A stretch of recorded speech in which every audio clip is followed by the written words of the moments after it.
দেখুন তো এইটা দেখেন দিয়েই নেই আইটি দেবো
কখনো যদি যায় আলহামদুলিল্লাহ। এবার ঠিক আছে, এবার বুঝতে পারছেন, এবার মনে হয় ঠিক আছে আলহামদুলিল্লাহ।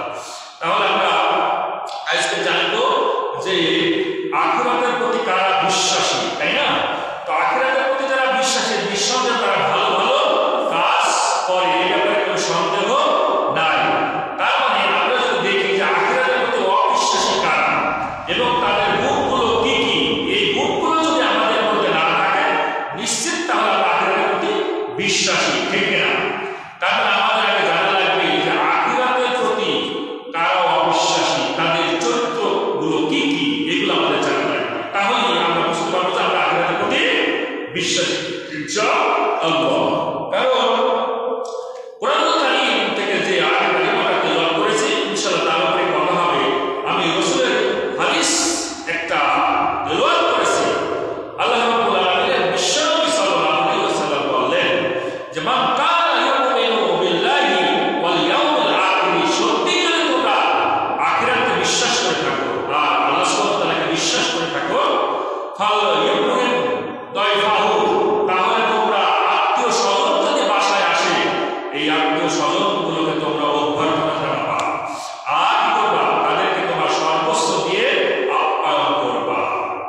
এ কথা কার? জোরে সোরে বলেন কার? এখন যদি আমরা এই আত্মীয় স্বজন আসলে মুখ গোমরা করে থাকি আর যদি অসন্তুষ্ট হয়ে যায়, আমরা ভালো আহ্বান যদি না করি, তাহলে কি আখিরাতের প্রতি বিশ্বাস হলো? তাহলে আল্লাহ সুবহানাহু ওয়া তাআলার প্রতি ইয়াকিন বা বিশ্বাস আমাদের থাকলো থাকলো না। আল্লাহ নবী বিশ্ব নবী বললেন ওয়ামান কানা ইউমিনু বিল্লাহি ওয়াল ইয়াউমিল আখির ফালইয়াকুল খায়রান আও লিয়াসমুত। পৃথিবীতে কোনো মানুষ যদি আল্লাহর প্রতি বিশ্বাস স্থাপন করে, আখিরাতের প্রতি যদি বিশ্বাস সত্যি তার কলবের মধ্যে থেকে থাকে, এই মানুষ যেন ভালো ভালো উত্তম কথাগুলো পৃথিবীতে বলবে, অথবা যদি উত্তম কথা না বলে সে যেন চুপ থাকে। সত্যি যদি আপনি আল্লাহকে বিশ্বাস করে থাকেন, if you believe my Almighty Allah, if you believe the resurrection day, সত্যি যদি আপনি আখিরাতে বিশ্বাস করে থাকেন, আল্লাহ যদি বিশ্বাস করে থাকেন, তাহলে কি কথা বলা লাগবে? ভালো ভালো কথা, উত্তম কথা বলা লাগবে। আর উত্তম কথা যদি না বলতে পারেন তাহলে কি করা লাগবে? চুপ থাকতে হবে। আও লিয়াসমুত, আপনি চুপ করে থাকবেন, কথা বলবেন না। বিশ্বনবীর আরেকটি হাদিস, আল্লাহ রাসূল বলেন মান সামাতা নাজা, কোন মানুষ যদি চুপ থাকে, কথা না বলে, এই মানুষটা নাজাত পেয়ে গেল। সুবহানাল্লাহ বলেন সবাই। মানুষ যদি চুপ থাকে, আল্লাহ রাসূল বলেন নাজাত পেয়ে গেল লোকটা। তার মানে বুঝতে পারছেন এই কথা কতটা আমাদের বিরুদ্ধে যাবে যদি আমরা ভালো উত্তম হয় মানে উত্তম কথা না বলি। বিশেষ করে বান্ধবদের বলতে চাই, ঝগড়ার সময় প্রতিহিংসা করার হয়ে এমন কোনো ফাহিশা, এমন কোনো কথা বলবেন না যা এই কথাগুলো কাল কিয়ামতের ময়দানে আপনার বিরুদ্ধে চলে যাবে। এর জন্য বিশ্বনবী সাল্লাল্লাহু আলাইহি ওয়াসাল্লাম দেখতে পেলেন এক জায়গায় ঝগড়া হচ্ছে, গঞ্জাম হচ্ছে, এত পরিমাণ ঝগড়া হচ্ছে। আল্লাহ রাসূল বললেন ও সাহাবী, আমি কি তোমার একটা জিনিস শিখায়া দিব, এই মুহূর্তে তোমার রাগটা পানি হয়ে যাবে। সাহাবায়ে বললেন ইয়া রাসূলুল্লাহ, আমাকে শিক্ষা দেন। বিশ্বনবী বললেন যখন তোমার রাগ হয়, যখন তোমার ক্ষোভ হয়, শয়তান যখন তোমাকে প্ররোচনা করে খারাপ ভাষায় কথা বলার জন্য, তখন তুমি বলো আউযু বিল্লাহি মিনাশ শাইতানির রাজীম। পাঠ করো, এটা পাঠ করো, দেখবা যে তোমার রাগ দমে গেছে। একবার আবু জাহল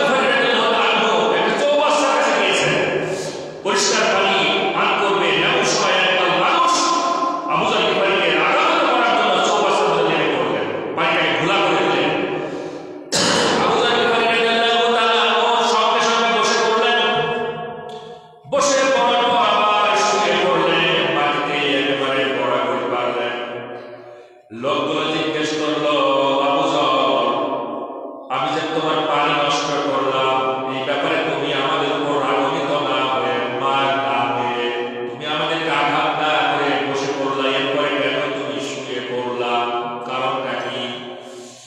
আল্লাহ রাসূলের ছাত্র সাহাবী বলেন, আমার বিশ্ব নবী শিক্ষা দিয়েছেন, যদি আমরা রাগান্বিত হয়ে যাই আমরা বসে পড়বো, বসার পরেও যদি রাগ না থামে আমরা শুয়ে পড়বো, তাহলে আমাদের রাগ পানি হয়ে যাবে। একটু বাইরে গিয়ে সুবহানাল্লাহ বলবেন না? আর একটু আসতে বলেন সুবহানাল্লাহ। আল্লাহ রাসূলের গোলাম বসে আছেন, হাদিস শোনাচ্ছেন মানুষগুলোকে। এমন সময় একজন ব্যক্তি এসে ন্যায় অন্যায় অপরাধ নাই, কোনো কিছু নাই, ফাহিশা ভাবে গালি দিতেছে, অত্যন্ত খারাপ ভাষায় গালি দিতেছেন। এমন লোককে গালি দিতেছে, ওই লোকটা কোনো পাপী লোক না, আল্লাহর গোলাম, পরহেজগার, মুত্তাকি বান্দা।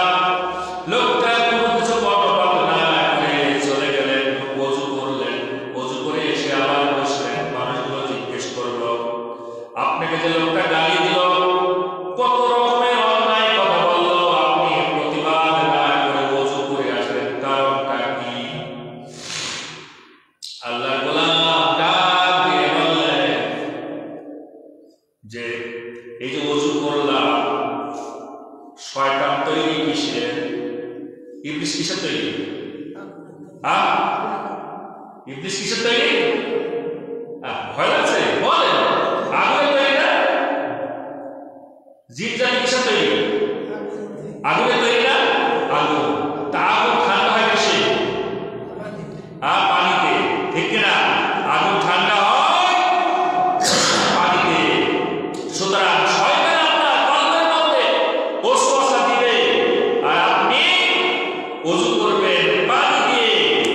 পানিতে কাবু হয় আগুন, তার মানে আপনার শরীরের মধ্যে সব জ্বালা যন্ত্রণা নিভে যাবে, শয়তান পরাজিত হয়ে যাবে, ঠিক কিনা? স্ত্রী মেরেছে স্বামীকে। কাকে মেরেছে? স্বামী। উল্টা ঘটনা, তাই না? সাধারণত স্বামীরা স্ত্রীকে মারে, কিন্তু ঘটনাটা হয়েছে স্ত্রী স্বামীকে বেধড়ক মার মেরেছে। এবং স্বামী বাসার চিন্তা করতেছে, আমার স্ত্রীর হাতে মার খেলাম, তো যাই আমি আমার আব্বার কাছে নালিশ দিব যে তোমার বেটার বউ আমাকে মেরেছে, তুমি এর বিচার করো। দেখো, স্বামী বাসারা গিয়ে ঘুমে ঘুরবে, এমন সময় দেখতেছে যে বাবা কান ধরে উঠবস করতেছে আর মা বেডের উপর বসে আছে। সন্তান চিন্তা করতেছে যে আমি যে বিচার নিয়ে আসবো আব্বার কাছে, যে আমাকে মেরেছে আমার ওয়াইফ, আমি তো দেখতেছি আমার আব্বাই কান ধরে উঠবস করতেছে, কান ধরে উঠবস করতেছে, আমার মা খাটের উপর বসে আছে। এই বিচার তার হবে না, যাই শ্বশুরের কাছে যাই, শাশুড়ির কাছে যাবো, তার মেয়ের ব্যাপারে এই রাস্তা চলে গেছে শ্বশুর বাড়ি। গিয়ে দেখতেছে শ্বশুর ঝাঁটা দিয়ে উঠান ঝাড়ু দিচ্ছে, আর শাশুড়ি খাটের উপর বসে পাঞ্চি বাজছে। চিন্তা করতেছে, কি কার কাছে আসলাম? বিচার নিয়ে আসলাম বাবার কাছে, বাবার এই অবস্থা। শ্বশুরের কাছে আসলাম বিচার নিয়ে, শ্বশুর দেখতেছি যে ঝাড়ু দিচ্ছে আর শাশুড়ি বসে বসে পাঞ্চি বাজছে। এখানেও সঠিক বিচার পাওয়া যাবে? যাবে না। লোকটা চলে গেল থানায়, যাই আর দারোগার কাছে গিয়ে নালিশ দিব, দারোগা হয়তো আমার এই বিচারটা করবেন। বেচারা দারোগার কাছে গিয়ে দেখে দারোগা ঠান্ডা কিছু দিয়ে মালিশ করতেছে হাতের উপরে। স্বামী বেচারা গিয়ে বলতেছেন, স্যার বিচার নিয়ে আসলাম আপনার কাছে, কিন্তু আপনার হাতের উপরে যে মালিশ করতেছেন এই কারণটা কি? হাতের মধ্যে গরমে ফুলে গেছে, ফুসকা পড়ে গেছে, কারণটা কি? দারোগা বলতেছে, আপনি কিসের জন্য এসেছেন আগে বলো। বলে, না আপনার কারণটা আমাকে বলুন, আমি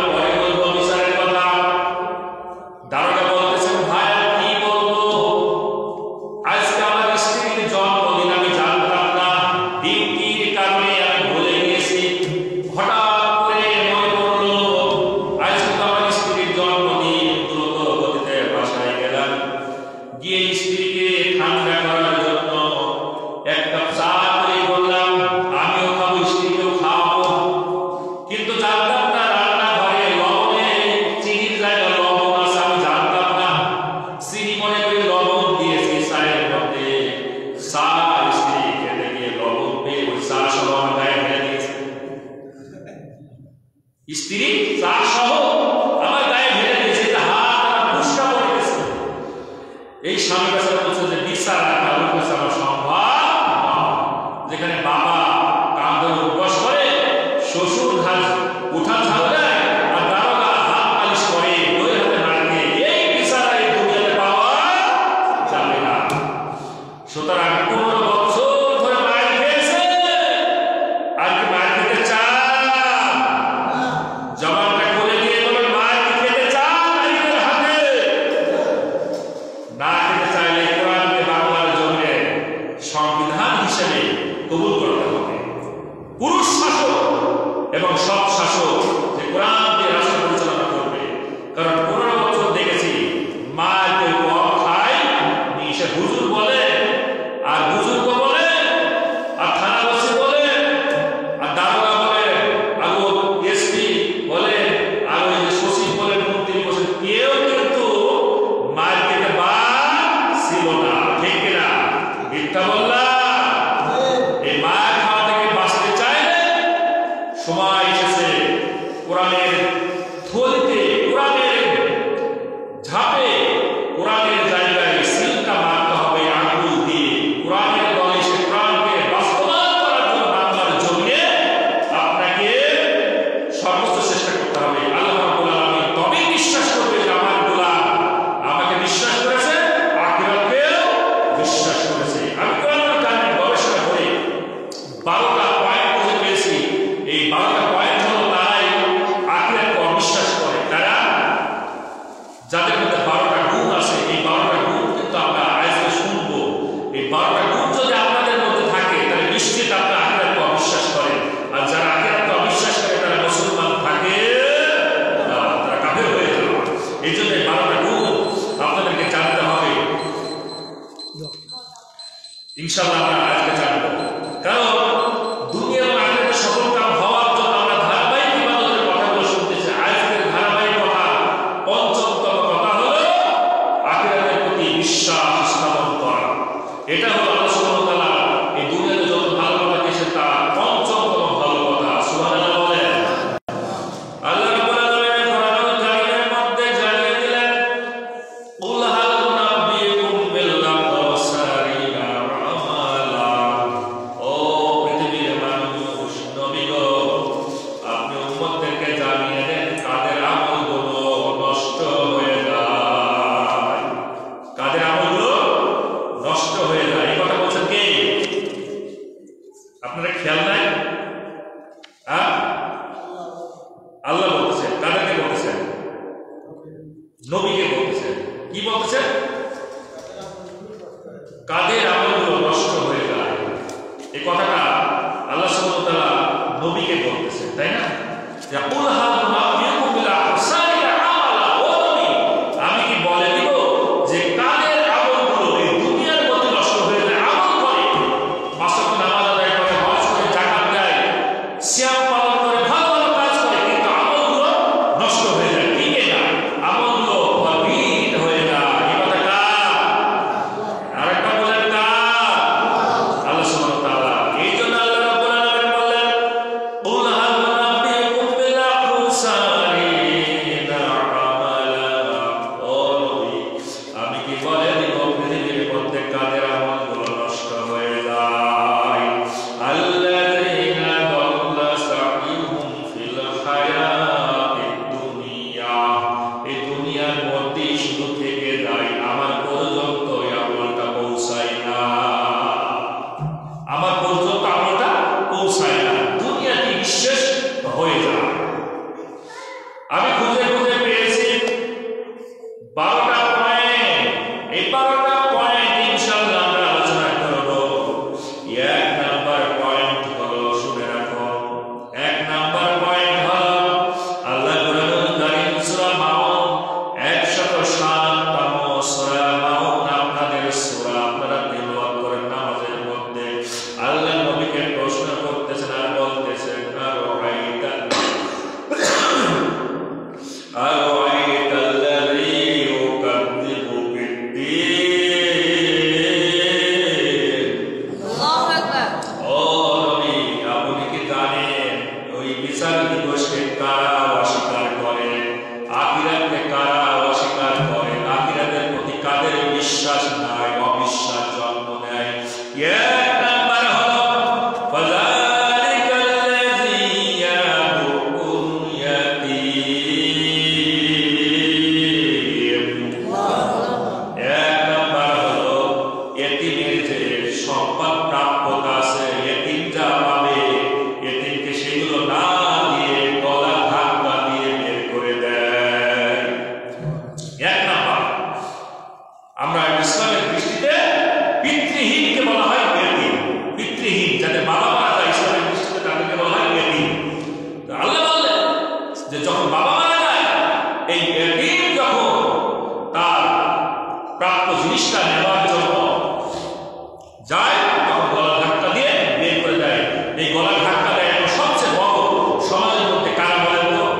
ডিস্ট্রিবিউশন করো সুন্দরভাবে ইনসাফের ভিত্তিতে, তখন কিন্তু ভাইয়ের মুখ কালো হয়ে যায়, ভাবির মুখটাও কিন্তু কালো হয়ে যায়, তাই না? অনেকে যায়, অনেকে বলে ও ঠিক আছে, অনেকে দেয়, কিন্তু ওই যে বালির মাঠ বেছে বেছে খারাপ জমিগুলো, এই জমিগুলো বোনেতে দেওয়া হয়, আর ভাই বেলে মাটি এঁটেল মাটি ভালো জমিটা দেখে বোন তুই তো পরের ঘরে চলে যাবি, এই জমি তো শ্বশুর বাড়ি নিয়ে যাবি, কিন্তু আমি তো তোর মায়ের পেটের ভাই, তুই যদি আমাকে না দিস আর আমি যদি এগুলো না দিই তাহলে তো সম্পদ হারায় যাবে। এটা কি ইসলামের কথা? এটা কি ইনসাফের কথা? কি ব্যাপার? কথা না বললেই বুঝবো ফাঁকি দিয়েছে, কথা না বললেই বুঝবো বোনকে ফাঁকি দিয়েছে, আর কথা বললে বুঝবো না টংটাই আছে, ফাঁকি দেন না। তার মানে কেউ যদি এখন ফাঁকি দিয়ে থাকেন, সম্পদ বন্টন করেছেন, বোনকে ফাঁকি দিয়েছেন, যাদেরকে ফাঁকি দেওয়ার ফাঁকি দিয়েছেন, যদি মনে পড়ে যায় আল্লাহর কাছে ক্ষমা আছে, দিবেন আর সঠিকভাবে ওর প্রাপ্যটা দিয়ে দিবেন। না হলে আখিরাতকে বিশ্বাস সে করতে পারেন। এ কথা কি আমার? এ কথা কার? আল্লাহ কোরআনে এই কথা শোনাও, ফাযালিকাল্লাযী ইয়াদউল ইয়াতীম। ও নবী, এই ইয়াতীম মানুষগুলো যখন তার অধিকার নিতে যায়, এই অধিকার নিতে গিয়ে তাকে দূর দূর করে তাড়িয়ে দেয়, গলা ধাক্কা দেয়। ভাবি বলেন, ওহে ননদ, তুমি কার কাছে আসবা? এই যে জমি নিয়ে চলে যাচ্ছ, ভাইয়ের সাথে পর করতে চাচ্ছ, সারা জীবনের জন্য তোমার ভাই কিন্তু হারিয়ে যাবে। কথা বলে না যে তোমার ভাইয়ের পাশে কি আসা বন্ধ করে দিবা? জমি জায়গা নিতে এসছো, সম্পদ নিতে এসছো। অনেকেই এই কথা বলে, আপনি ইনসাফ কথা বলবেন না। এই কথা বলার জন্য কিয়ামতের পরে আপনাকে জবাব দেওয়া লাগবে সঠিকভাবে। অত্র এলাকার আমি সকল, বিশেষ করে যাদের বাবা মারা গেছে বা বাবা এখনো বেঁচে আছে, মারা যাওয়ার পর ইনসাফের ভিত্তিতে বোন যে অংশ পাবে, বোনকে আপনি সেই অংশটুকু যেভাবে ইনসাফের ভিত্তিতে হয় ঠিক সেভাবে দিবেন। ভালো জমিগুলো দিবেন, খারাপ জমি দিবেন না। গোয়াল ভরা গরু আছে, গরুর ভাত দিবেন না। যা যা সম্পদ বাবা রেখে যাবে একেবারে হিসেব করে সুন্দর করে বোনকে বোঝায় দিবেন, কিন্তু বোনকে দেওয়ার সময় মুখ কালো করা যাবে না। বলা যাবে না বোন তুমি আমার বাসা থেকে আর কি আসবা না, এই কথা বলা যাবে না। আরো ভালোবাসা দিয়ে আদর করে তাকে আপনি দিলেন, তার মানে হলো আপনি পরকালকে এগিয়ে নিলেন, আপনি পরকাল মুক্তি পেলেন, আখিরাতের প্রতি আপনার বিশ্বাস স্থাপন তৈরি হয়ে গেল, ঠিক না? এই জন্য আমার বন্ধুরা, এক নাম্বার আল্লাহ বললেন আখিরাতকে তারাই অবিশ্বাস করে যারা এতিমের গলা ধাক্কা দিয়ে বের করে দেয়, ইনসাফের ভিত্তিতে তার অধিকারটুকু দেয় না। দুই নাম্বার আল্লাহ রাব্বুল আলামিন বললেন ওয়ালা ইয়াহুদু আলা তুআমিল মিসকিন। আল্লাহ বললেন মিসকিন যারা অভাবী মানুষ যখন ঘরের দোয়ারে যায়, হাত পাতে, এই মানুষগুলোকে খাবার দানে উৎসাহ দেয় না। এই ব্যাপারে বিশেষ করে বাড়ির মা বোনদের একটু অ্যালার্ট হতে হবে, সচেতন হতে হবে, কারণ বাবাজিরা তো বাসায় থাকে না। আবার বাবাজিরা আপনারা অনেক সময় মাঠে ঘাটে বিভিন্ন পথে প্রান্তরে বাজার ঘাটে যান, সেখানে অনেক অভাবী মানুষ আপনাদের চোখে পড়ে। আপনি কি করবেন? আপনার সম্পদ থেকে এদের খাবার দান মানে খাদ্য দিবেন। আপনি সমস্পুরের বাজারে গিয়েছেন, কত অসহায় মানুষ, আপনার পকেটের মধ্যে 500 টাকার নোট, 1000 টাকার নোট, আপনি একজন অসহায় মানুষকে 1 কেজি মাছ, সিলভার মাছ কিনে দিয়ে বলেন বাবা তুমি মাছটা খেও, খুশি হবে না বেজার হবে? এই কথা বলেন, খুশি হবে না বেজার হবে? ওই লোকটা খুশি হবে। খুশি হবে কে? আল্লাহ খুশি হবে। ওয়ালা ইয়াহুদ্দু আলা তুআমিল মিসকিন। মিসকিন খাবার পেয়ে হাসতে হাসতে যখন চলে আসবে, আবার আল্লাহ সুবহানাহু ওয়া তাআলা খুশি হয়ে ওই বান্দার সম্পদ যেন বাড়ায় দেবেন, ঠিক কিনা? এই জন্য আমার বন্ধুরা এই দিকগুলো বিবেচনা করতে হবে। দেখেন, শুধু ওয়াজ রাজনৈতিক কথা নয়, এই কথাগুলো রাজনৈতিক কথা, এটা কোরআন থেকে আপনার চোখকে খুলে দেওয়ার জন্য, আপনাকে আখিরাত মুখী করার জন্য, আখিরাতকে ভুলে থাকার জন্য নয়। আপনি কোরআন কারীম পড়তেছেন সূরা নাম, আরাআইতাল্লাযী ইউকাযযিবু বিদ্দীন ফাযালিকাল্লাযী ইয়াদউল ইয়াতীম ওয়া লা ইয়াহুদ্দু আলা তুআমিল মিসকিন। আপনি পড়তেছেন চমৎকার করে সুরেলা কণ্ঠ দিয়ে, এমন সময় একজন ভিখারি অসহায়, খাবার নাই, উস্কো খুস্কো চুল, তার পোশাক গুলো নোংরা, আপনার কাছে এসে হাত পাতলো, বাবাজি আমার কিছু খাবারের জন্য টাকা দেন, আমার একটু সাহায্য করেন, আমি কয়েকদিন খাই নাই, আমার পরিবারে খাবার নাই, একটু সাহায্য করেন। অনেকে একটা সার্টিফিকেট হাতে করে আসে, বলে আমি আমার সন্তান ক্যান্সারের রোগী। অনেকে অনেক ভাবে আসে, এত জানার প্রয়োজন নাই। সেরেন্লা লোকটাকে আপনার যা আছে আপনি তাই দিয়ে করে সন্তুষ্ট করবেন। 5 টাকা হোক 10 টাকা হোক, এটা দিয়ে তাকে সন্তুষ্ট করা লাগবে, ঠিক না? দিবেন না? এখন আপনি যদি ঘর বের করে দেন, না যাও দেখছো কোরআন পড়তেছি, কি পড়তেছি, কি পড়তেছি? মহাবিশ্বের মহাবিশ্ব মহাগ্রন্থ আল কোরআনুল কারীম পড়তেছি, আর তুমি এমন সময় হাত পাততে, অথচ লোকটা পড়ছে কি? লোকটা কি পড়তেছে? ওয়ালা ইয়াহুদ্দু আলা তুআমিল মিসকিন। মিসকিন তোমার কাছে হাত পাতবে, তুমি তার হাতের মধ্যে সামর্থ্য অনুযায়ী তোমার সম্পদ থেকে দান করো। এইটা পড়তেছে না কোরআনুল কারীমের মধ্যে? এটা কি পড়তেছে না? আপনি কোরআন থেকে পড়তেছেন এই কথাগুলো, সঙ্গে সঙ্গে মিসকিন এসে গেছে, আপনি দূর দূর করে দাঁড়িয়ে দিলেন, তারপরে কোরআনের সঙ্গে আপনার সম্পর্ক থাকলো। রুব্বা কারিল কুরআনি ওয়াল কুরআনুহু, আল্লাহর হাবিব বিশ্ব নবী বললেন, রুব্বা কারিল কুরআনি ওয়াল কুরআনু কুরআনুহু। এক শ্রেণীর মানুষ কোরআনুল কারীম তেলাওয়াত করে, আবার ওই কোরআনুল কারীম তাকে বদদোয়া দেয়। এই কোরআনুল কারীম আবার তাকে বদদোয়া দিয়ে দেয়। তাহলে আমরা কয়টা পেলাম? আখিরাতকে অবিশ্বাস করে তাদের চরিত্র কয়টা পেলাম? 2টা। মুখস্থ করা লাগবে, পড়বে, ভুলে গেলে হবে না। ভুলে গেলে কিন্তু তাহলে আপনারা এখান থেকে কি করবেন? আর কিন্তু ওই দিকগুলো পালন করবেন না। 1 নাম্বার কি ছিল?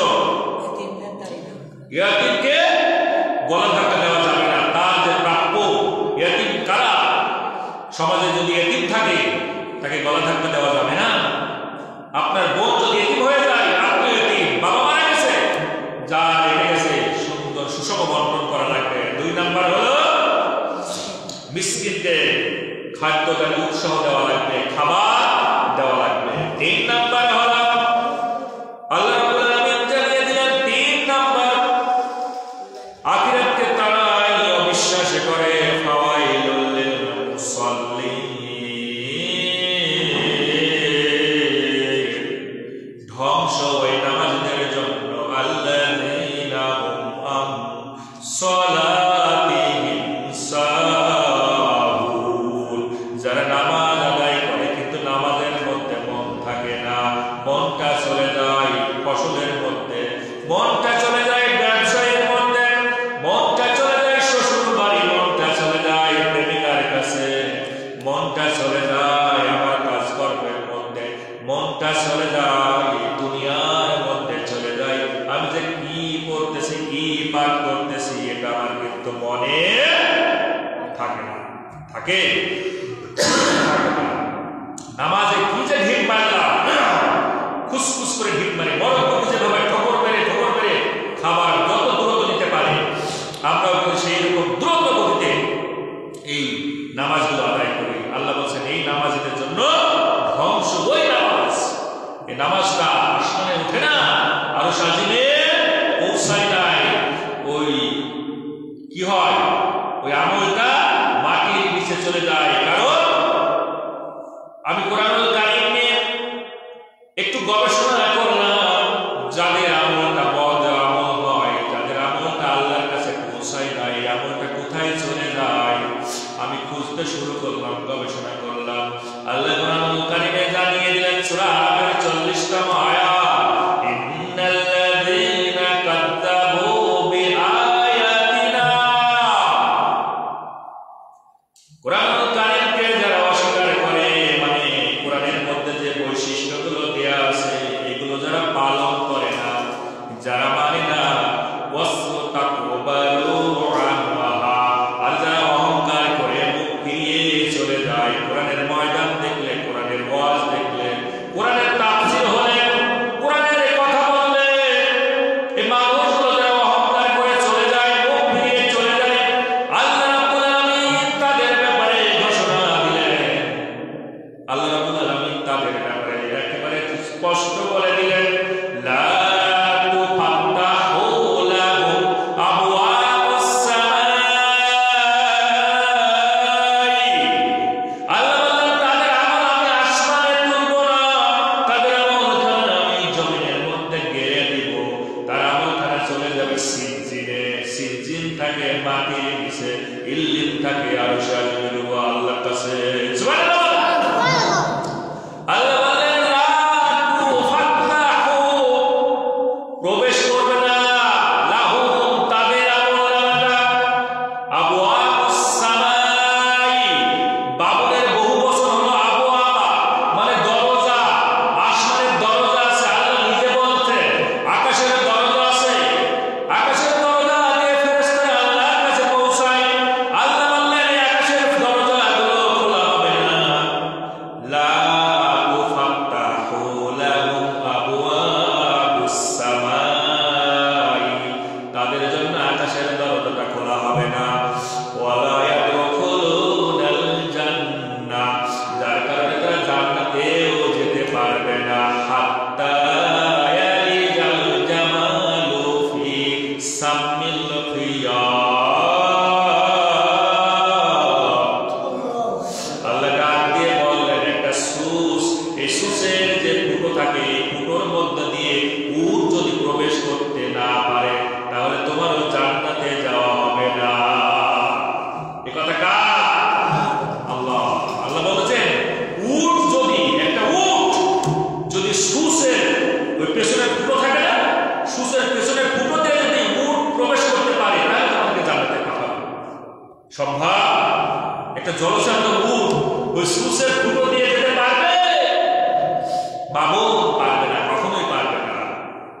ওয়াকাযালিকা নাজিল মুজরিমিন। আল্লাহ ডাক দিয়ে বললেন এই পাপিষ্ঠ অপরাধীদেরকে আমি এইভাবেই শাস্তি দেব, এইভাবেই শাস্তি দেব। সুতরাং এই কোরআন থেকে বিমুখ হবেন না। অত্র বাইশের গ্রামের বাবাজিরে বলতে চাই, বারবার আপনাকে তাগিদ দিই, এই কোরআন থেকে মাহরুম হবেন না, কোরআনের ময়দান থেকে অহংকার করে মুখ ফিরায় নেবেন না। এই কথাগুলো আমার না, সূরা আরাফ 40তম সূরা আরাফের দিকে তাকায় দেখেন। এদের আমলনামাটা চলে যায় মাটির নিচে। আল্লাহ রাব্বুল আলামিন এবার দলিল দেন, কোরআনুল কারীম সূরা মুতাফফিন 83তম সূরা মুতাফফিনের ভিতরে আল্লাহ ডাক দিয়ে বললেন, কি হলো? কি হয়েছে?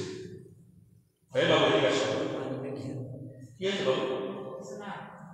ওইটা নাড়াচাড়া করবেন, তাহলে আবার দেখবেন যে ইয়ে হয়ে যায়।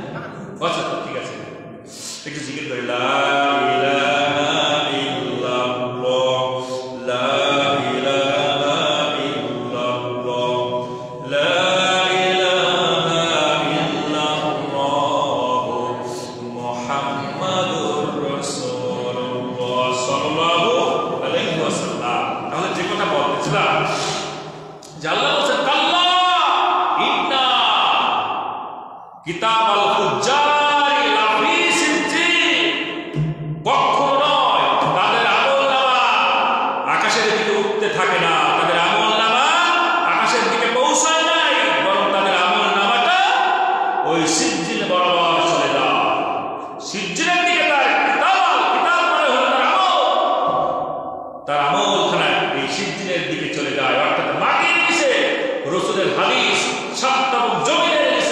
এই সিজ্জিন হলো তার আমল নামা।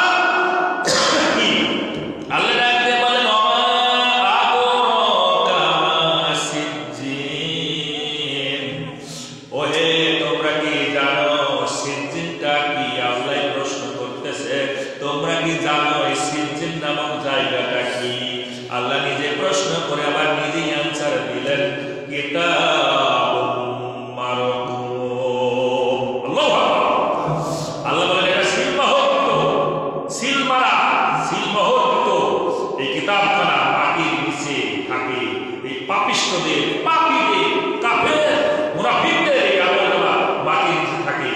যখন সে মারা যায়, মারা যাওয়ার সঙ্গে সঙ্গে তাকে ওই সাততরফ জমিনের নিচে তার রূহটাকে নিয়ে যাওয়া হয়। সেখানে তার নামটা লিখে দিয়ে আবার তার রূহটা নিয়ে এসে কবরের মধ্যে তার দেহের মধ্যে আবার তাকে জুড়ে দেওয়া হয়। এরপরে ফেরেশতারা তখন তাকে প্রশ্ন করা শুরু করে দেয়।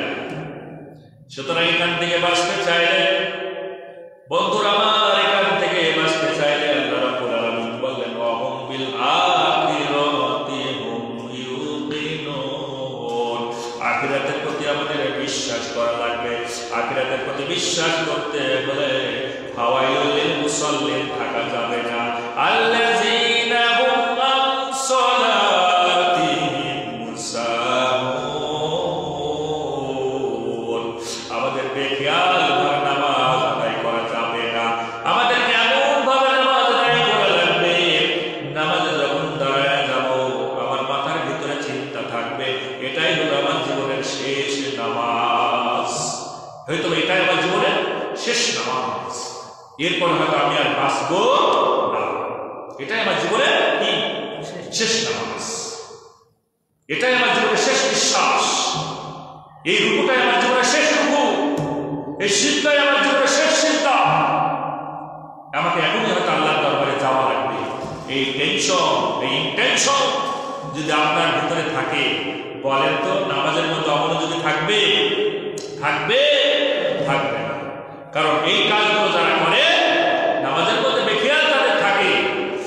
আমার মানে সেই আত্মীয় নাম বলে তো আমার ওয়াজ দেওয়া চলে যাবে সেই জায়গায়, বলবে যে আমার নামে তুমি আবার দিয়েছো নাকি?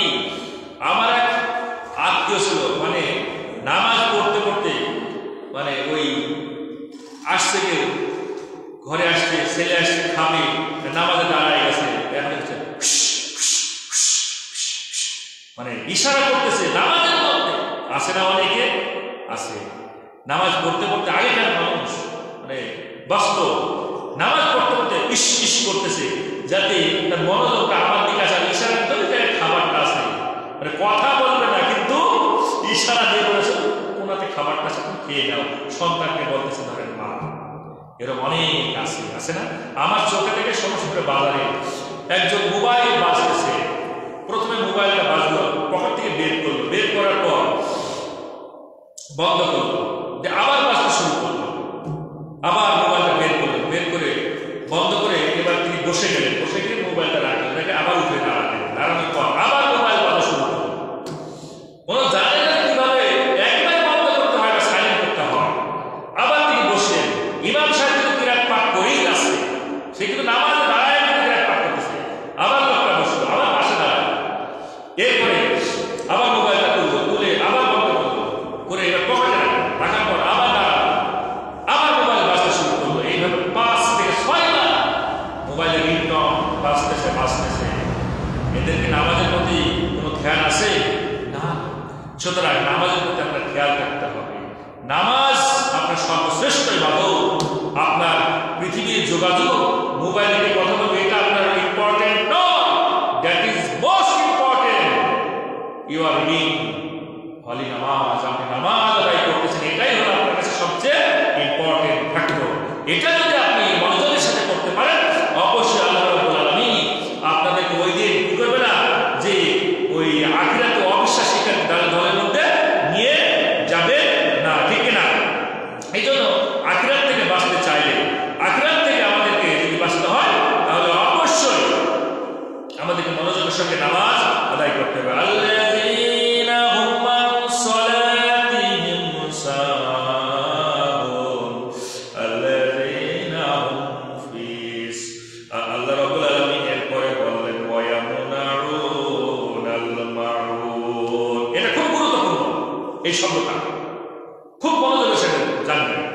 যে মাউন শব্দটার অর্থ হলো যে ছোটখাটো গৃহস্থালী জিনিসপত্র, যারা বিশেষ করে বড়লোক, যারা গৃহস্থালী, যাদের এই জিনিসগুলো আসে, আপনারা খুব মনোযোগের সঙ্গে শুনবেন যে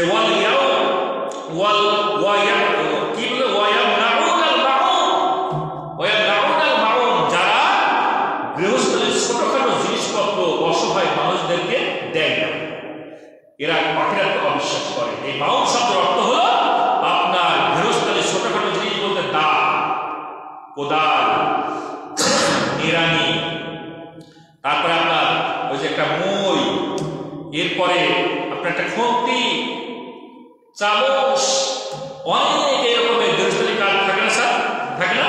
আপনার ওই চাষবাস করার জন্য অনেক সময় গরুর প্রয়োজন হয়, গোবর আছে এরও, আপনি মাঠে যে কাজ করেন, যে জিনিসগুলো লাগে খোঁড়ার জন্য, যে জিনিসগুলো লাগে, এইগুলোকে বলা হয় মাউন, মানে গৃহস্থলীর ছোটখাটো জিনিস। আল্লাহ রাব্বুল আলামিন বললেন ওয়ায়ামনাউনাল মাউন,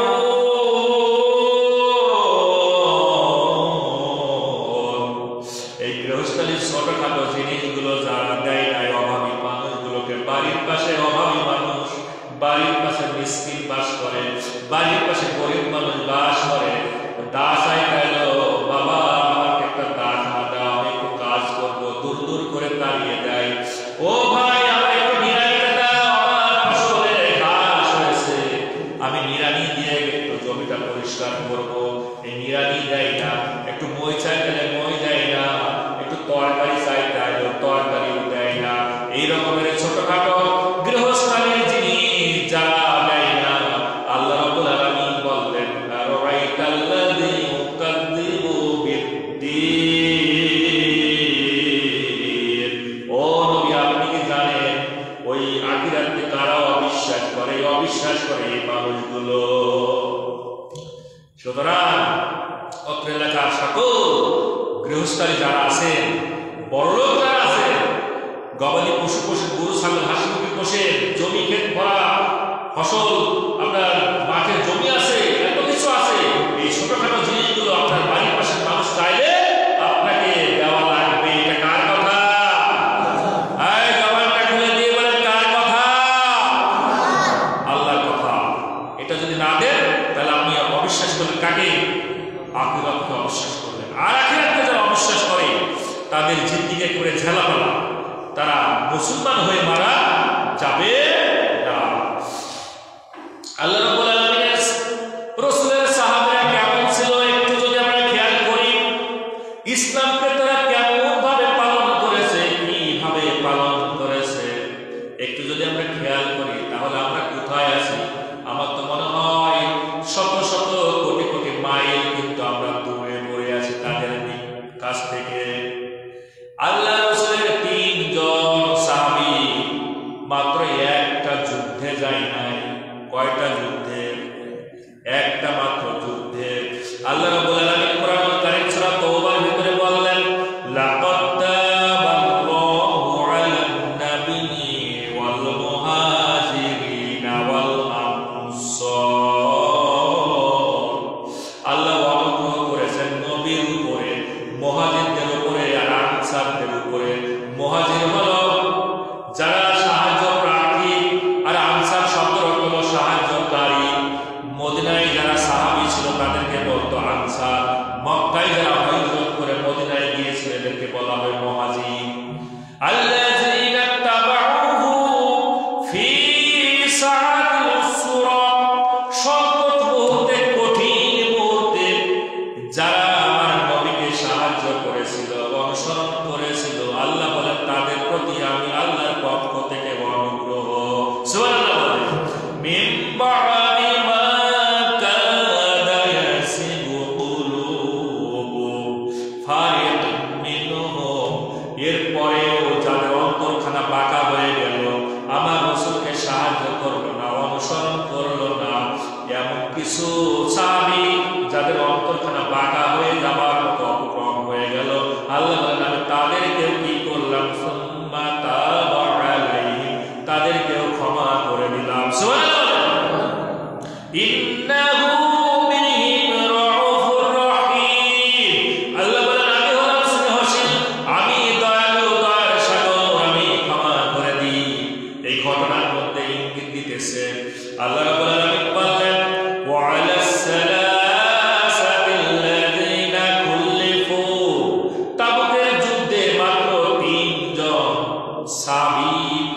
পেছনে পড়ে গিয়েছিল।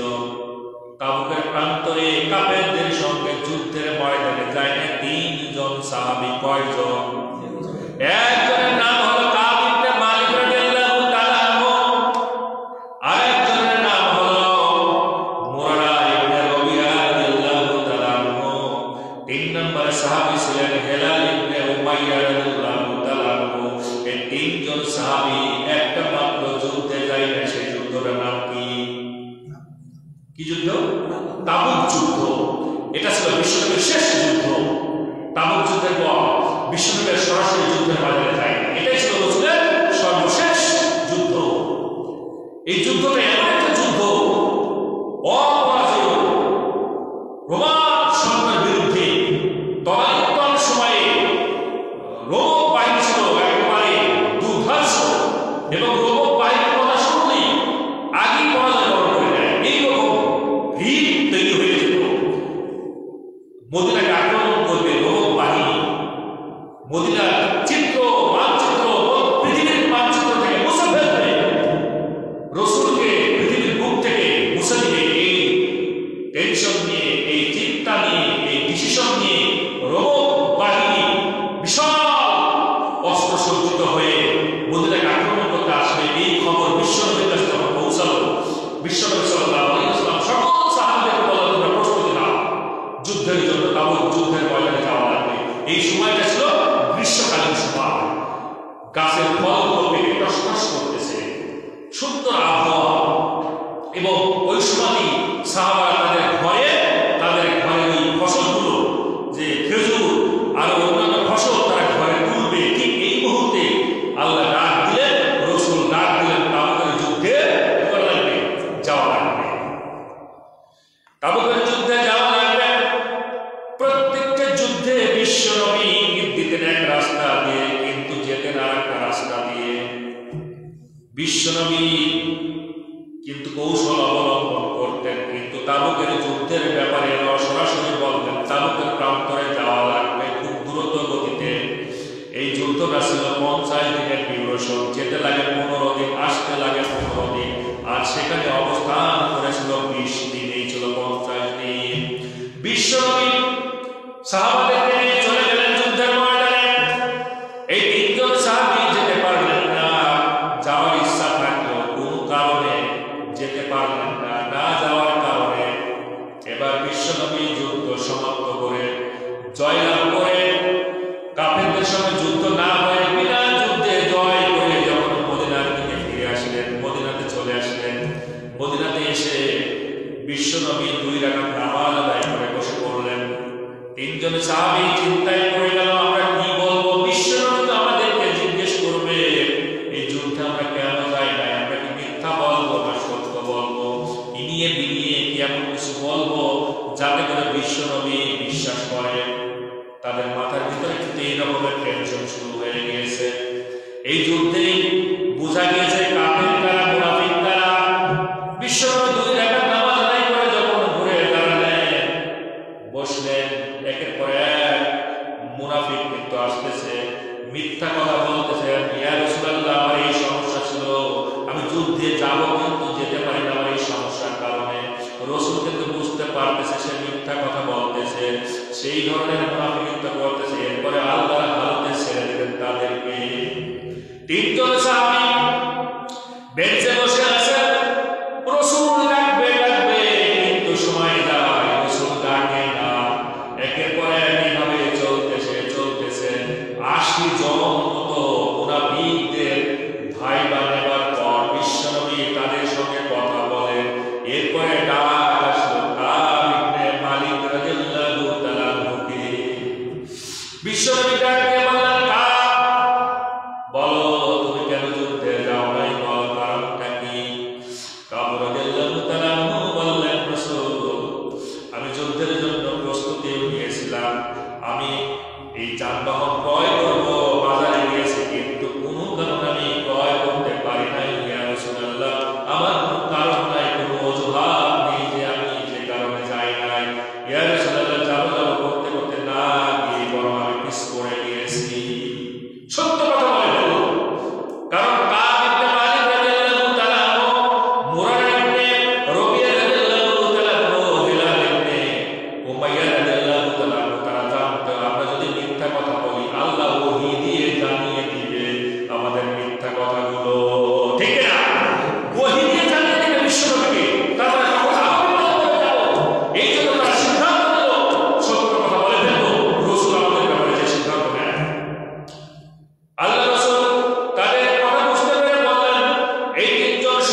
তিনজন সাহাবীর সঙ্গে টোটাল সাহাবীদেরকে বিশ্বনবী নিষেধ করে দিলেন, খবরদার না, এদের সঙ্গে কথা বলবা না।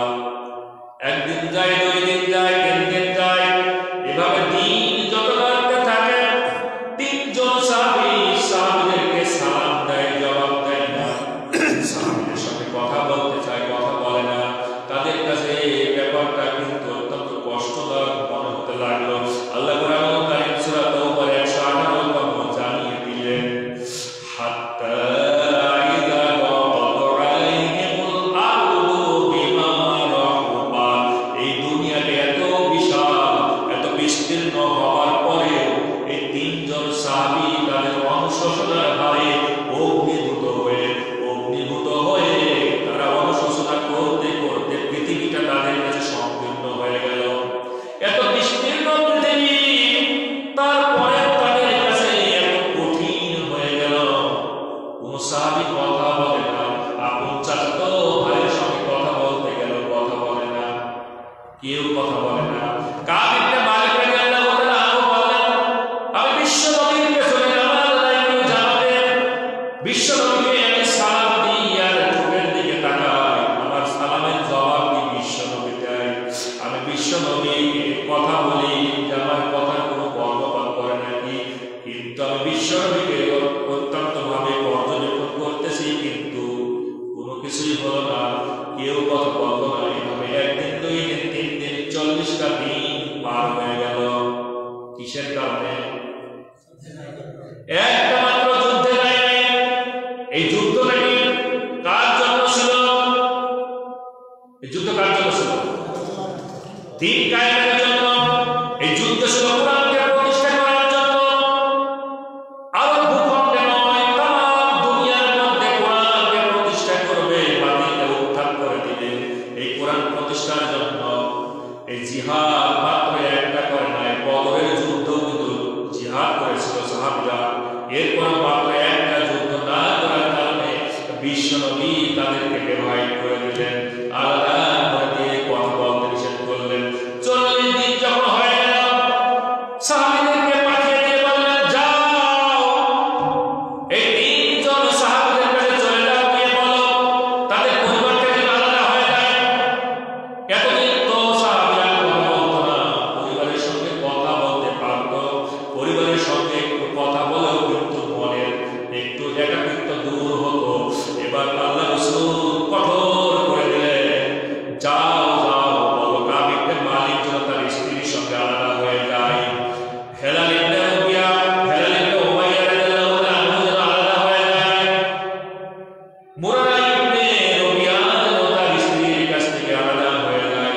এবার সাহাবীরা বলে দিল, আল্লাহ রাসূলকে জিজ্ঞেস করলো, ইয়া রাসূলুল্লাহ, আলাদা বলতে কি তালাক দিয়ে দিবি? বলেন না, তালাক দেওয়া লাগবে না, স্ত্রীগুলো তাদের মায়ের বাড়িতে চলে যাবে, নারীরা একা একা থাকবে, একা একা থাকবে।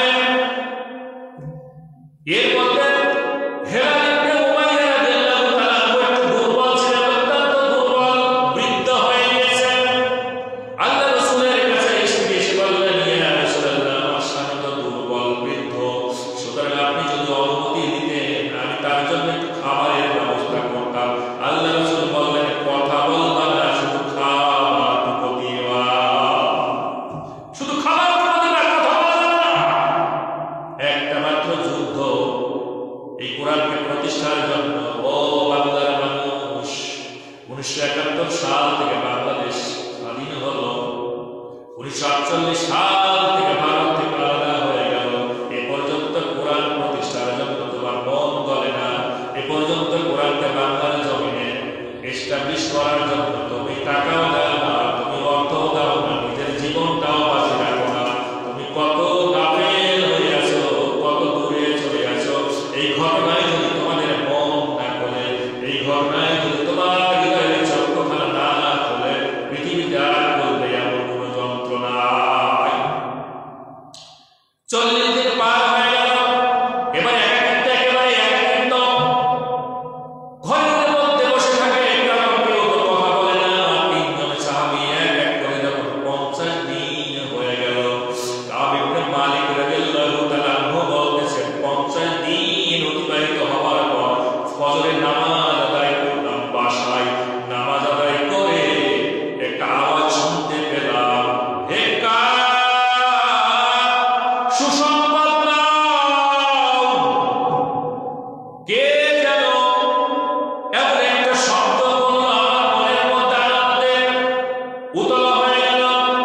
মহাসাগরের ঢেউ যেভাবে আসে পড়ে, তার ঢেউ গতিভাবে আমার হৃদয়ের মধ্যে আনন্দের ঢেউ শুরু হয়ে গেল। কাছাকাছি হয়ে একজন বলল, হে উবাই ইবনে কাব, তুমি সুসংবাদ গ্রহণ করো, সুসংবাদ গ্রহণ করো। আলাইহিম আনফুসুহুম ওয়া জান্নু আল্লাহ আল্লামাল জামিআল্লাহি ইল্লা ইলাইহি সুম্মা তাবা আলাইহিম লিয়াতুবু। আল্লাহ তোমাদের তওবা কবুল করেছে। তোমরা বারবার কেঁদেছো, প্রতিটা দিন কেঁদেছো, কেঁদে কেঁদে তোমাদের মুখের ভিজে ফেলেছো চোখের পানি দিয়ে। আল্লাহ তোমাদের অবশেষে তোমাদের দোয়া কবুল করে নিয়েছে। আল্লাহ কোরআনুল কারীমের আয়াত নাযিল করে তোমাদেরকে ক্ষমা করে দিয়েছে। সুবহানাল্লাহি ওয়া বিহামদিহি, সুবহানাল্লাহিল আযীম। কোরআনের আয়াত নাযিল করেছে তিনজন সাহাবীর পক্ষে। কোরআন খুলে দেখো, সূরা তাওবা 9 সূরা তাওবা 117 এবং 118 আয়াত। এই দুটো আয়াত কারিমা আল্লাহ রাব্বুল আলামিন এই তিনজন সাহাবীর ব্যাপারে নাযিল করেছে। সুবহানাল্লাহ। কাব ইবনে মালিক রাদিয়াল্লাহু তাআলা বললেন, আমার পরনে চাদর ছিল, আমার গায়ে চাদর ছিল, দুইটা চাদর। আমার এই যে সুসংবাদ দিল আমি দিয়ে দিলাম। এই দুইটা চাদর দেওয়ার পর আমার আর কোনো চাদর নাই। যে চাদরটা পরে, চাদরটা গায়ে দিয়ে আমি সাহাবীদের কাছে, বিশ্ব নবীর কাছে যাব। অবশেষে দুইটা চাদর ভাগ করে নিয়ে আমি বিশ্ব নবীর দরবারে চলে গেলাম। বিশ্ব নবীর কাছে গিয়ে দেখি বিশ্ব নবীর চেহারা পূর্ণিমার চন্দ্রকে হার মানিয়ে দিয়েছে। বিশ্ব নবী মুস্কি মুস্কি হাসতেছেন আর বলতেছেন, কাব, আমার নবী, তোমার পক্ষে আল্লাহ রাব্বুল আলামিন ক্ষমা করে কোরআনুল কারীমের আয়াত নাযিল করে দিয়েছে। সুবহানাল্লাহি ওয়া বিহামদিহি, সুবহানাল্লাহিল আযীম। একটা যুদ্ধ রাসূল প্রায় সরাসরি 27টা যুদ্ধ করেছেন। সর্বশেষ যুদ্ধে যায় না এই কোরআন প্রতিষ্ঠার জন্য একটা যুদ্ধে না যাওয়ার কারণে বিশ্বনবী বললেন, ওদের সাথে কথা বলবো।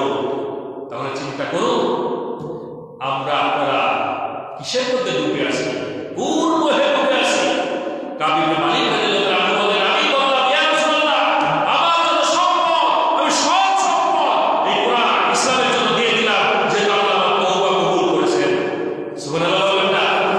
আল্লাহ রাসূল বলেন, কাব, তোমার জন্য একটু সম্পদ রাখো, যাতে তুমি বাঁচতে পারো, তুমি একটু জীবিকা অর্জন করতে পারো।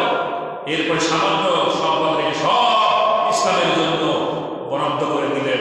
সুবহানাল্লাহি ওয়া বিহামদিহি, সুবহানাল্লাহিল আযীম। সম্মানিত আমার বন্ধুরা, তাহলে চিন্তা করো, এই যে রাসূল কথা বলতে বয়কট করে দিলেন, নিষেধ করলেন, এই মুহূর্তে গাসসান রাজা ওই রোম সম্রাট পরাজয় হওয়ার পর একটা চিঠি দিয়েছে যে এই তিনজন সাহাবীকে আমাদের দলে নিয়ে আনা যায় নাকি।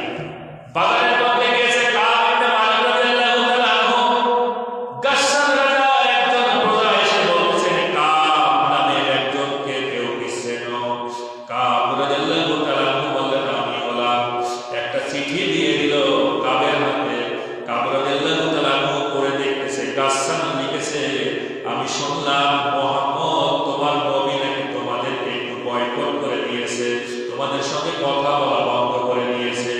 ও কাব, তুমি যদি আমার দলে যোগদান করো, আমি তোমাদেরকে সেনাপতি বানায় দিব, সেনা প্রধান বানায় দিব, তোমাদেরকে সকল প্রকার সুযোগ সুবিধা আমি দিয়ে দিব।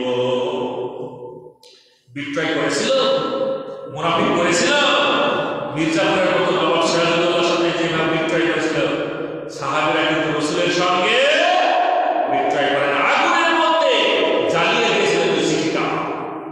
চিন্তা করে দেখেছে, আমরা হলাম কি করতাম? আমরা হলাম উল্টা পথে হাঁটতাম। এই জন্য বন্ধুরা আমার, একটা যুদ্ধ মাত্র করে নাই, সুতরাং তাদের ব্যাপারে কত কঠোর আরোপ হয়েছে আল্লাহ স্বয়ং কোরআনুল কারীমের আয়াত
বিশ্বনবী যা তোমাদেরকে হালাল করে দিয়েছেন, যা বলেছেন এগুলো গ্রহণ করো, আর যা নিষেধ করেছেন সেগুলো তোমরা বর্জন করো। একজন মহিলা এসে আব্দুল্লাহ ইবনে মাসউদ রাদিয়াল্লাহু তাআলা বলতে বলতেছেন, আপনি নাকি বলেছেন মহিলারা ভ্রু প্লাগ করতে পারবে না। কি করতে পারবে না? ভ্রু প্লাগ করতে পারবে না। ওই যুগে আব্দুল্লাহ ইবনে মাসউদ রাদিয়াল্লাহু তাআলা আমাকে এসে বলছেন, আপনি নাকি বলেছেন যে মহিলারা ভ্রু প্লাগ করতে পারবে না। আপনি কোথায় পেয়েছেন? আমি তো কোরআন পড়েছি তন্ন করে, কোথাও তো লেখা নাই।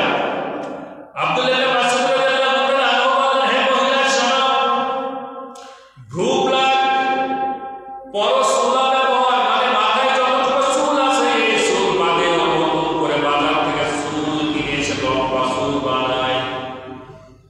এরকম যারা পরশোলা ব্যবহার করে, হাতে ট্যাটু আঁকায়, অনেক ধরনের ট্যাটু আঁকায় না, ট্যাটু আঁকায়, এরকমের কাজ যারা করে আল্লাহ রাসূল তাদেরকে লানত করেছে। মহিলা বলে কোথায় লেখা আছে? আব্দুল্লাহ ইবনে মাসউদ রাদিয়াল্লাহু তাআলা বললেন, তুমি কি শোনো নাই? বিশ্বনবী বলেছেন, ওয়া আতাকুমুর রাসূলু ফাখুযুহু, রাসূল যা বলে সেগুলো গ্রহণ করো, ওয়া নাহাকুম আনহু ফান্তাহু, যা নিষেধ করে সেগুলো বর্জন করো। রাসূল এটা নিষেধ করেছেন, তুমি কি জানো না? সুতরাং মা বোনেরা, ভ্রু প্লাগ, তারপরে আমরা ওই যে পরশোলা ব্যবহার, ট্যাটু আঁকানো, বেপরদা হয়ে চলা, এগুলো সবসময় লানত করতে থাকে। আল্লাহর পক্ষ থেকে লানত করে, রাসূল লানত করে, পৃথিবীর সমস্ত মানুষগুলো লানত করে। এই কাজগুলো করা যাবে না। দেখেন তো, আমাদের মাথার চুল বাড়ে না? চুল বাড়ে, এই ভ্রু বাড়ে। এ পর্যন্ত ভ্রু বেড়েছে কার? ডাক্তারতে এক আগ পর্যন্ত হয়েছে কারো?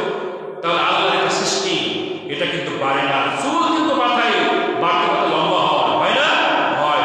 অন্যান্য জায়গায় চুল কিন্তু লম্বা হয়, কিন্তু এইখানকার চুলটা কিন্তু ভ্রু লম্বা হয় না।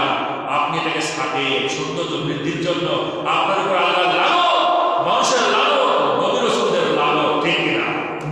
পরশোলা ব্যবহার করা, এই কয়দিন আগে এই কাজটা বেশি অধিকাংশ হচ্ছে। মা বোনেরা এমন মেকআপ করে, বিউটি পার্লারে গিয়ে এত পরিমাণ মেকআপ করে, অরিজিনাল চেহারা চেনাই যায় না যে আসলে এই চেহারাটা কার। পরে দেখা যায় সকালবেলা 2 দিন পরে স্বামীকে ভাত দেয়। আমার জীবনে একবারে চোখে দেখা আমার এক ছোট্ট ভাই বিয়ে করার পর বলছে, আমি ওকে ভাত দিব না, কারণ আমি দেখেছি এক, আর বিয়ে করে আসার পর দেখছি আর এক। মানে পুরোটাই ওর উল্টা। আমি এই ভাত দিব না। ও বেচারা চলে গেল ঢাকায়, বইয়ের ভয়ে চলে গেল ঢাকায় গিয়ে দীর্ঘদিন থাকলো। অবশেষে প্রায় কি যে হামলা হয়েছে আল্লাহ ভালো জানে, আমি চলে আসছি। তাহলে চিন্তা করেন, আপনি আপনার অরিজিনাল চেহারাখানা দেখবে, আপনি সুখে থাকবেন, কিন্তু এমন মেকআপ করেছেন ওই চেহারা থাকে না। অনেকে আছে নিজের সন্তানও চিনতে পারে না।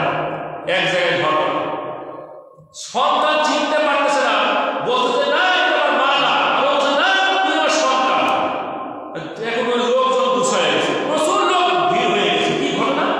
ওই মহিলাকে ঠাস ঠাস করে চড়াচ্ছে, এই তুমি ছেড়েছো, তুমি এই সন্তানকে চুরি করার জন্য একে ধরেছো। বলে না এটা আমার সন্তান। বলে তোমার সন্তান তোমাকে চিনছে না কেন? অবশেষে সে মেকআপ, সে আবার সে মুখ টুক ধুয়ে অরিজিনাল চেহারা নিয়ে আসার পরে সন্তান চিনতে পারে যে এটাই সে আমার মা। তাহলে বুঝেছেন, এমন নোর মেকআপ, এমন বিউটি পার্লারে এইসব উঠেছে।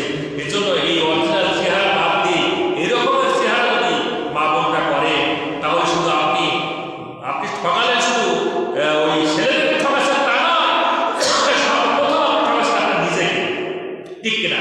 আপনি নিজেকে ঠকাচ্ছেন, আপনি আখিরাতকে ঠকালেন, আপনি কবরকে ঠকালেন, আপনি নিজে ঠকে গেলেন। আপনি কোনো পুরুষকে ঠকালেন না, সারা জীবন ঘর সংসারে জ্বালা যন্ত্রণা শুরু হয়ে যাবে। এজন্য রাতের আধারে অন্ধকারে ঘরের মধ্যে বিভিন্ন রকমের লাইট ব্যবহার করে কোনো ছেলেকে দেখাবেন না। একেবারে সচক্ষে ছেলে মেয়ে দেখার অধিকার ইসলাম দিয়েছে। বিবাহের ক্ষেত্রে একজন ছেলে তার পাত্রীকে দেখতে পারে, ইসলাম এটা দিয়েছে। সুতরাং আপনাকে দেখবে, পর্দার সঙ্গে দেখবে, কিন্তু ওই মেকআপ বা এই রকমের জাঁকজমকভাবে না করে বরং অরিজিনাল চেহারাটা দেখা, যাতে করে বিয়ের পরে যেন ওই চেহারাটা থাকে। এরপর আপনি সাজগোজ করেন, মেকআপ কিন্তু এ পর্যন্ত স্বামীর কাছে ধরনের মেকআপ করে কেউ? আর স্বামীর কাছে এ পর্যন্ত মেকআপ করে না। 500 টাকা খরচ করে বিউটি পার্লারে গিয়ে এই 500 টাকা কার কাছ থেকে নেয়? স্বামীর কাছ থেকে নেয়, নিয়ে একমন ভাবে মেকআপ করে যায়, গ্রামের মধ্যে দিয়ে একেবারে বিয়ের অনুষ্ঠানে বিভিন্ন অনুষ্ঠানে যায়, এগুলো তাদেরকে দেখায়। যতক্ষণ থাকে ততক্ষণ পর্যন্ত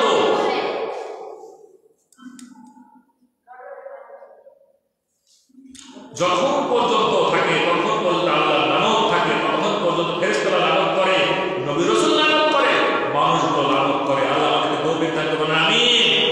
এখান থেকে বাবা থেকে ফিরে থাকবো, আমিন। এরপর আমরা হলো যারা ইসলামকে হাসি তামাশা এবং খেলার বস্তু রূপে গ্রহণ করে। ইসলাম আমার ধর্ম, নামাজ পড়লি বা না পড়লি, আমি মুসলমান ঘরে জন্মগ্রহণ করেছি, নামাজ পড়ে কি হবে? আমার তো বাপ দাদা মুসলমান, আমিও মুসলমান। মারা যাওয়ার সঙ্গে সঙ্গে দোয়া করে দিলে, কবরের মধ্যে একটু দোয়া করে দিলে, খানা খাওয়াই দিলে, আমি তো আমার বাপ হয়ে যাবো না? আপনি সাহেব আছে, বিভিন্ন রকমের পন্থা অবলম্বন করে যারা ইসলামকে একেবারে হাসি তামাশা খেলার বস্তু যারা ভেবে নিয়েছে, এরা আসলে আখিরাতকে অবিশ্বাস করে থাকে। 9 নম্বর হলো যারা নিজেদের দিনকে বিভক্ত করেছে। এই জিনিসটা আলেম আমাদের মধ্যে বেশি। আজ একজন এক একটা আসন নিয়ে বসে গেছে, আর বিভক্ত করে ফেলেছে। আজ অমুক ইসলামিক দল, তমুক ইসলামিক দল, অমুক ইসলামিক দল, এইভাবে আলাদা হয়ে গেছে। যার কারণে আজ এক প্ল্যাটফর্মে কিন্তু ইসলামিক দলগুলো নাই, আছে না স্যার? নাই। আজ দেখেন কত রকম ইসলামিক দল তৈরি হয়ে গেছে, যার কারণে বামপন্থীরা শয়তান টাকা বানানোর সুযোগ পেয়ে যাচ্ছে। কারণ ইসলামের মধ্যে যত বিভাজন করাবে, যত ইসলামের মানুষগুলো আলাদা করে দিবে, শয়তান তত বেশি ফায়দা লুটবে। আজ বাংলাদেশে কেন রাষ্ট্রভাবে এই কোরআন প্রতিষ্ঠা নাই? তার একটাই কারণ, আজ ইসলামিক মাইন্ডের মানুষগুলো এক টাকায়। আজ চরমনাইয়ে জামাত ইসলাম আর হেফাজত ইসলাম আর ইসলামিক আন্দোলন আর রকম, ওই অন্য দল আর রকম, এই রকমের দেখেন দল, ইসলামিক দলই আছে বাংলা। আর যদি সব এক কাতারে হতো, সব মাথাগুলো যদি এক জায়গায় হতো, 1 ঘন্টা সময় লাগতো না বাংলার জীবনে এই কোরআনের রাষ্ট্রপথ আকাশে উঠতো। আল্লাহ কবুল করবেন, আমিন। বন্ধুরা আমার, হাদিসের ভাষায় পেয়েছি 3টা। এই আখিরাতের জন্য অবিশ্বাস খুব গুরুত্বপূর্ণ। এই 3টা আমার বিশেষ করে যুবক ভাইদের জন্য।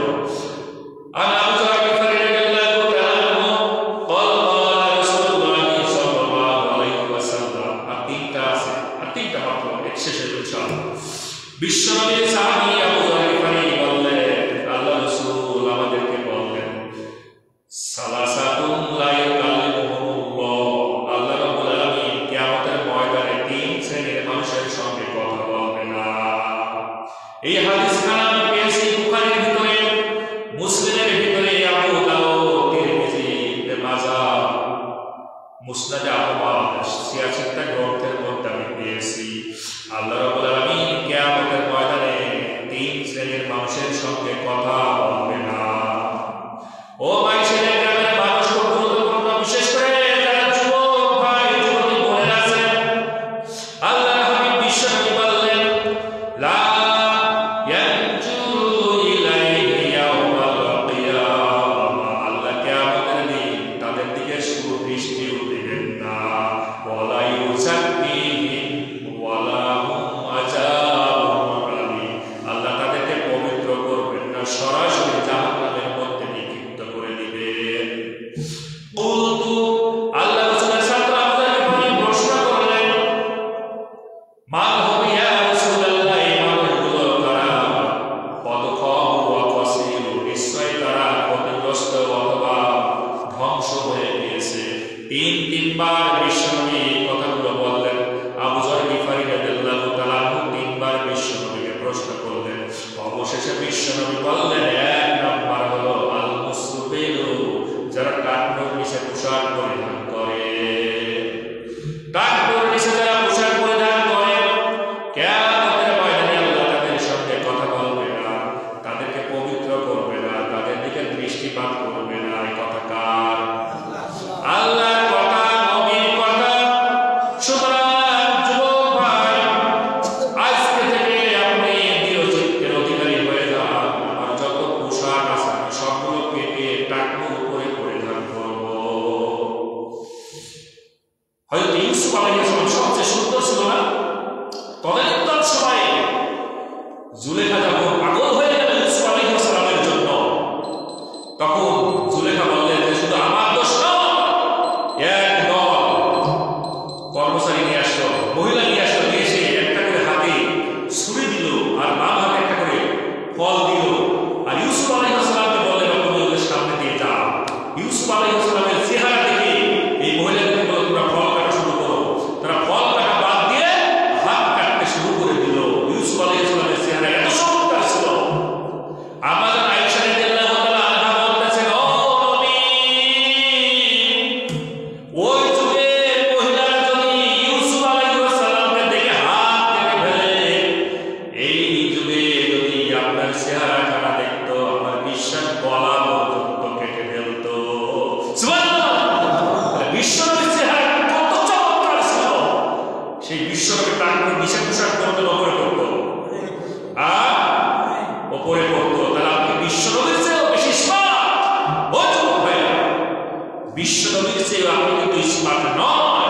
সুতরাং যুবক ভাইরা, বিশ্বনবী যেহেতু টাকুর উপরে পোশাক করতো, আপনারা টাকুর উপরে পোশাক করবেন। এখন উল্টা সমাজে মেয়েরা কত চোখে বাদে হিজাব পরিধান করা, বোরকা পরা, কিন্তু টাকুর উপরে এক বিপদ পর্যন্ত টাকুর উপরে পোশাক পরে হাঁটতেছে। এর বাবা মারা চোখে দেখে না, এই মেয়েদের বাবা মারা চোখে দেখে না যে আমার মেয়ে কিভাবে স্কুলে যায়, আমার মেয়ে কিভাবে বেপরোয়া হয়ে স্কুলে যায়। এই বাবারা কিছু চোখে পড়ে না। এই বাবাদের চোখগুলোকে, এই মায়েদের চোখগুলোকে কাল কিয়ামতের ময়দানে সীসা বানানো কঠোর জিনিস দিয়ে তাদেরকে আঘাত করবে, চোখগুলো কানা করে দিবে যে তোমার সন্তান বেপরোয়া হয়ে স্কুলে গিয়েছে, তোমার সন্তান বেপরোয়া হয়ে রাস্তাঘাটে চলেছে, তুমি বাবা হিসাবে কি করেছো, কি দায়িত্ব পালন করেছো। এজন্য বন্ধুরা আমার, নিজেকে বাঁচাতে হলে সন্তানকেও কিন্তু আপনার অধিকার কি করতে হবে। সন্তান কেমন ভাবে চলতেছে, আপনার সন্তান টাকা পয়সা পোশাক করছে, আপনি তাকে বাধা দেন, বাবা টাকার উপরে পোশাক গুলো পড়ো। মসজিদে এসে টাকার উপরে পোশাক করে, মসজিদ তো অপবিত্র জায়গা। এই বলেন মসজিদ তো অপবিত্র জায়গা? মসজিদ তো পবিত্র জায়গা। সারা রাস্তা আপনি এই প্যান্ট দিয়ে সাসরাইয়া হেঁটে আসলেন, আর মসজিদে এসে প্যান্টটা ঢুকালেন। তাহলে মসজিদের অপবিত্র জায়গা না, যাতে ঢুকাবেন। কথা ঠিক কিনা? মসজিদ পবিত্র জায়গার সাথে প্যান্ট ঢুকাবেন কেন? প্যান্ট ঢুকানোর জায়গা তো বাইরে, কারণ বাইরে যদি নোংরা লাগে অপবিত্র হতে পারে, কিন্তু মসজিদ পবিত্র জায়গা। আর এখানে সে প্যান্ট ঢুকান আর বাইরে ঢুকান, তখন প্যান্টটা ছেড়ে দেয়। এরা হলো সুবিধাবাদী মুসলমান, এরা হলো অবিশ্বাস করে আখিরাতে আল্লাহর নিজের সঙ্গে ওই দিন কিয়ামতের কথা বলবেন না। এজন্য মায়েরা, বোনেরা, টাকনুর নিচে আপনি পোশাক করবেন, ছেলেরা টাকনুর উপরে পোশাক করবেন। আর 2 নম্বর 11 নম্বর হলো যে ওয়াল মান্নান, যারা কাউকে দান করে খোঁটা দেয়, এই স্বভাবটা মেয়েদের মধ্যে বেশি পাওয়া যায়। ভাবুন, আপনি কাউকে দান করার পর গরিব অসহায় মানুষকে কোনো কিছু দান করে খোঁটা দেবেন না। খোঁটা যদি দেন, আখিরাতকে অবিশ্বাস করলেন, আর আখিরাতকে যারা অবিশ্বাস করে তাদের জায়গা কোথায়? জাহান্নাম। আর সর্বশেষ 12 নম্বর হলো আল্লাহ রাসূল বললেন, ওয়াল মুনাফিকু সিলআতাহু বিল হাফিল হালিফিল কাযিবি আবিল ফাজরি, যারা মিথ্যা কসম দিয়ে জিনিসপত্র বিক্রয় করে। মিথ্যা কসম দিয়ে, কি দিয়ে? ভাই, আমার জিনিস 1 নাম্বার জিনিস, কসম দেয়, আল্লাহর কসম, আমার বেগুনের মধ্যে কোনো পোকা নাই, আমার মাছের মধ্যে কোনো ভেজাল নাই, কত রকমের এই রকমের কসম দিয়ে এই পণ্যগুলো বিক্রয় করে। এজন্য মিথ্যা কসম দিয়ে কোনো কিছু বিক্রয় করা যাবে না।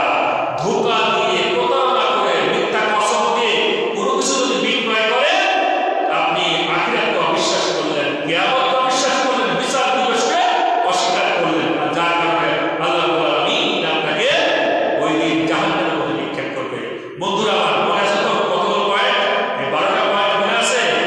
কার কার মনে আছে? আমি একটু রিভাইজ দিয়ে শেষ করে 2 মিনিটের মধ্যে শেষ হয়ে যাবে। বলেন, প্রথম কি ছিল? আখিরাতকে অবিশ্বাস করে যারা, তাদের নাম্বার 1 কে ছিল? 1 নাম্বার কি ছিল? হ্যাঁ, একটা হলো এতিমকে গলা ধাক্কা দেয় যারা, তারা আখিরাতকে অবিশ্বাস করে। 2 নাম্বার এই তো ভুলে গেল। হ্যাঁ, অভাব, অসহায় মিসকিনকে তারা খাবার দেয় না, দূর দূর করে তাড়িয়ে দেয়, সাহায্য করে না। 3 নাম্বার নামাজ।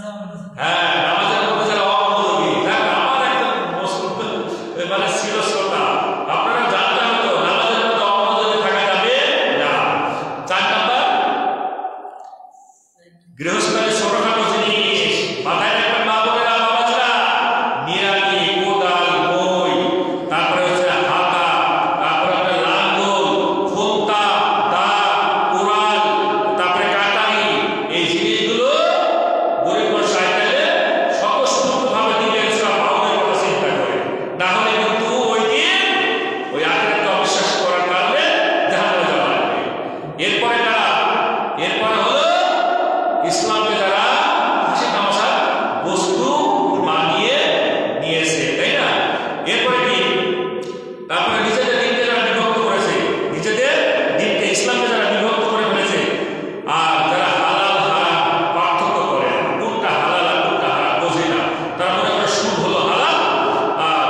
আল্লাহ রাব্বুল আলামিন আমাদেরকে কবুল করে বলেন আমিন।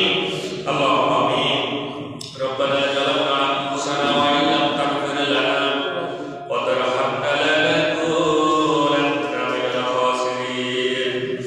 হায় মহারাজের মালিক, আখিরাতকে বিশ্বাস করা করো, বিশ্বাস করা করো, এই ব্যাপারে কথা হলো কোরআন হাদিসের আলোকে। ভুল ভ্রান্তি ত্রুটি বিশুদ্ধি মাফ করে দিয়ে তুমি আমাদেরকে কবুল করে দাও। অত্র এলাকার যে সকল বাবাজিরা মায়েরা হাত তুলেছেন তাদের সকলের পাপগুলো তুমি মোচন করে দাও। গহীন রাজনীতিতে তুমি আমাদের আমল খানাকে লক্ষ কোটি গুণ বাড়ায়া দাও। আল্লাহ আল্লাহ রাব্বুল আলামিন, আমরা যারা হাত তুলেছি আমাদের অনেকে অসুস্থ আছে, তুমি সুস্থ করে দাও। ব্যক্তিগতভাবে আমি নিজেই অসুস্থ। আল্লাহ দীর্ঘ কয়েকটি মাস এতটাই অসুস্থর মধ্যে দিন পার করতেছি। আল্লাহ সারা 24 ঘন্টায় আমি অসুস্থর মধ্যে কাটাচ্ছি। যদিও মুখে হাসি থাকে রব, তুমি আমার এই রোগ শোক বালা মুসিবত দূর করে দাও। আল্লাহ যে সকল বাবাজি মায়েদের কঠিন রোগ দুরারোগ্য রোগ ধরেছে তুমি শেফা দিয়ে দাও। আল্লাহ তোমার গায়েবী মদত দিয়ে রোগ শোক বালা মুসিবত গুলো দূর করে দাও। মা বোন বাবাজিদের কি মনের আশা তুমি জানো, দয়া করে তাদের মনের আশা পূরণ করে দাও। আল্লাহ কোরআনুল কারীমের আলোচনা, কোরআনের ভালোবাসা, কোরআনের মায়া মহব্বতে যারা সময়টুকু দিল, কিয়ামতের ময়দানে এই সময়টার ওসিলায় আমাদের জন্য জান্নাতের ফয়সালা করে দিও। বাংলার জন্যে আল্লাহ কোরআনের রাষ্ট্র প্রতিষ্ঠা করে দাও। আল্লাহ রাব্বুল আলামিন সারা পৃথিবীতে সকল মুসলিম ভাই বোনেরা নির্যাতিত, মাজলুম, অসহায়, আল্লাহ তাদেরকে তুমি গায়েবী মদত দিয়ে সাহায্য করো। প্রত্যেককে তুমি কাফেরদের উপর বিজয় ঘোষণ করে দাও। আল্লাহ বাংলাদেশকে নিয়ে বাইরের অনেক রাষ্ট্র চক্রান্ত করে, বাংলাদেশকে নিয়ে বাংলাদেশের মানুষগুলোকে কষ্ট দেবার জন্য, অস্থিতিশীল বানানোর জন্য কত রকমের পায় তারা করে। রব্বুল আলামিন কয়েক করুণা তারা প্ল্যান করে, তারা চক্রান্ত করে। ওয়ায়ামকুরুল্লাহ, তুমিও প্ল্যান করো, চক্রান্ত করো। ওয়াল্লাহু খায়রুল মাকিরিন। কিন্তু তোমার প্ল্যান, তোমার বাস্তবায়ন হয়ে যায়। রব আল্লাহুম্মা ইন্নী আউযু বিকা মিন শাররি সামঈ, আমাদের শ্রবণ শক্তিতে আল্লাহ তুমি বিপর্যয় ঘটায় দাও। এর অনিষ্ট থেকে তুমি হেফাজত করো। মিন শাররি বাসারি, আমাদের চক্ষুর অপকারিতা থেকে বাঁচাও। মিন শাররি লিসানি, আমাদের কথাবার্তা থেকে তুমি হেফাজত করো। মিন শাররি আইনি, আমাদের চক্ষুর অপকারিতা থেকে, চক্ষুর পাপ থেকে তুমি বাঁচাও। মিন শাররি কলবি, আমাদের অন্তঃকরণকে তুমি শয়তানের দিকে ধাবিত করে দিও না, একমাত্র তোমার দিকে ধাবিত করে দাও। মিন শাররি মানি, আল্লাহ তুমি আমাদের সমস্ত দেহের সুস্থতা দিয়ে দাও, অসুস্থ দূর করে দাও। যে সকল যুবক ভাই আছেন, মেধা ভালো করে দাও, পরীক্ষা ভালো করে দাও, লেখাপড়া মনোযোগী বানায় দাও। আল্লাহ স্মৃতিশক্তি প্রখর করে দাও। চাকরি প্রত্যাশী ভাইদের উত্তম চাকরির ব্যবস্থা করে দাও। বোনেরা হাত তুলেছে, আল্লাহ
রয়েছে আদর্শ